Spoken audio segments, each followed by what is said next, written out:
Ogope familia. Naona tuna madini nini.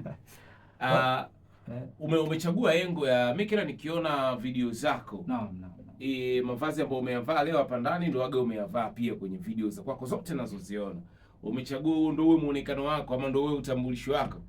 Hii nimechagua kwa sasa hivi wewe ndio utambulisho wangu. Okay. Kati yako wewe na Musoma Comedian nani ni mkali kwenye content create content? Yaani mimi ninavyozungumza kwamba kwa nafasi yake yuko vizuri. Yuko vizuri na hapa anapeperusha Musoma. Alafu mimi hapa kwa sababu lazima nipo ukubwa kwa sababu yeye ni mzawa hapa. Wengi wanasema Musoma ni pagumu sana kwenye engo ya sanaa hasa za kwenu nyinyi. Musoma ni pagumu sana. Wewe tunaona Moha kutokea Kigoma tu Musoma na umechagua kuanzia Musoma. Umejipangaje kuweza kutoboa?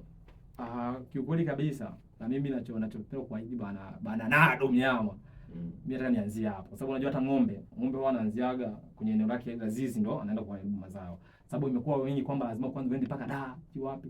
Lakini sasa hapa kikubwa tumeachawaomba wanipe ushirikiano kwa sababu kama wadada wengi kuna content moja pia niliiona ile ile kweli kuhatarisha ile ndoa, kama sio ndoa basi kuhatarisha yale mahusiano.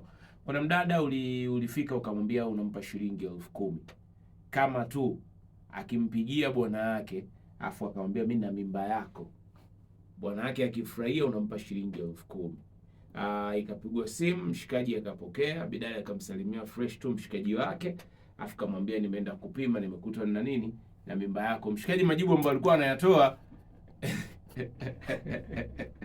ni majibu fulani hivi kwamba kwanza akubaliani na kile kitu. Unaelewa? Yaani anamwambia nini? Mimba. Yaani unaelewa? Yaani kwamba anashangaa.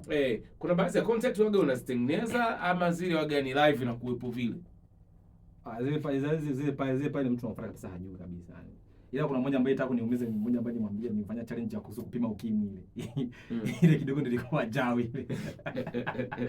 Mwamba alisala hatari anojua, analisala kabisa. Lakini baada siku sema uzuri akishamaliza unamwambia ingia kwenye page fulani hivi. Aliviona tu kama ni maelekezo anakuwa na ile sipi kidogo ndo mambo yakatulia hapa. Na unachokifanya wewe kinataka kufanana na kiredio, si ndio? Yaani nataka kufanana hivi. Hii haikuletei changamoto pia? Yaani kwanza kabisa yaani kuna kiredio. Unajua bana kwenye maisha lazima uige mtu ambaye amefanikiwa. Yaani usige mtu ambaye amefeli. Kwa hiyo mimi kiukweli kabisa ni modo wangu ni kiredio, Mr. UK. Na wakubali. Na wakubali. Kwa hiyo pia ndio maana mimi nafanya kutokana na mtu amefanikiwa kupitia hivi. Lakini sasa mimi sio kwamba nafanya kama niwe kama yeye kabisa, lakini mimi kile kitu ninachokifanya mimi nakipenda. Kwa sababu nimeshafanya nyingi sana. Lakini nimeona hii bora inanijiaga hii. Ngoja tu. Kwa kiredio mimi namkubali kiukweli. Anafanya vizuri, ndio mtakifanya vizuri mpe. Okay, ushajaribu kumcheki labda akupe ABCD za kuweza kuzidi wewe kupiga hatua ama ile tufanye tu? Hapa kwanza hapa. Basi kwanza nipambane kwanza nikue kwanza. Ndio hiyo nilisema kwamba nikisema nimcheke sasa hivi itaonekana kama vile yani mnakuwa mnamtazama kiredio kwa sababu kuna mtu jana nimefanyia challenge jana. Sasa ile challenge ilikuwa ni nzuri kweli. Lakini akasemaje au umekutana kiredio? Umekutana kiredio nini? Ilikuwa ni kusikiza kwamba mpigie mpenzi wako akikubali kwamba nikukumbatie na kupatia tena. Akapigiwa kwa simu. Sasa ni mic tu zilizingua. Akapigiwa simu. Baby yake nini? Kuna mtu hapa anataka nipe shilingi 10,000 hapa nikumbatia. Akasema, "Umekutana kiredio? Kama ni kiredio kwa sikubali." Unako sasa ile ilishakuwa ni brand. Sasa ngoni kiredio hata vyovyote vile angefanya angekubali. Kama ni kiredio sasa haina shida, hangati huyo. Kwa sababu ameshakuwa star. Kwa hiyo mimi bwana napambana kishafikia ile fulani hivi mimi nitamcheki hapa. Hicho ndio kitu ambacho kinatakiwa tupige kazi tu tuweze kusogea kule ambako tunatakiwa twende, maana tushakubaliana 2026 afe kipa afe beki ikiwezekana afe wote. Kutoboa ndio kitu ambacho inatakiwa tu kiwe tu hapo. Bana tuko na wasemaji hawa kwenye Kuanja Uswahili Time.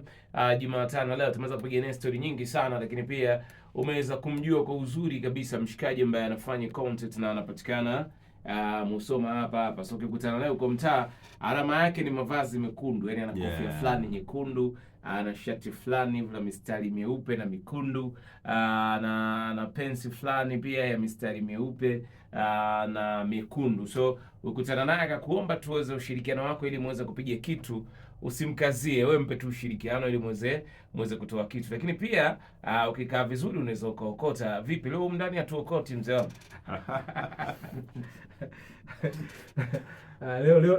Leo ngoja niache niwaache leo. Mpe challenge kijana wangu pale. Yule mpe challenge.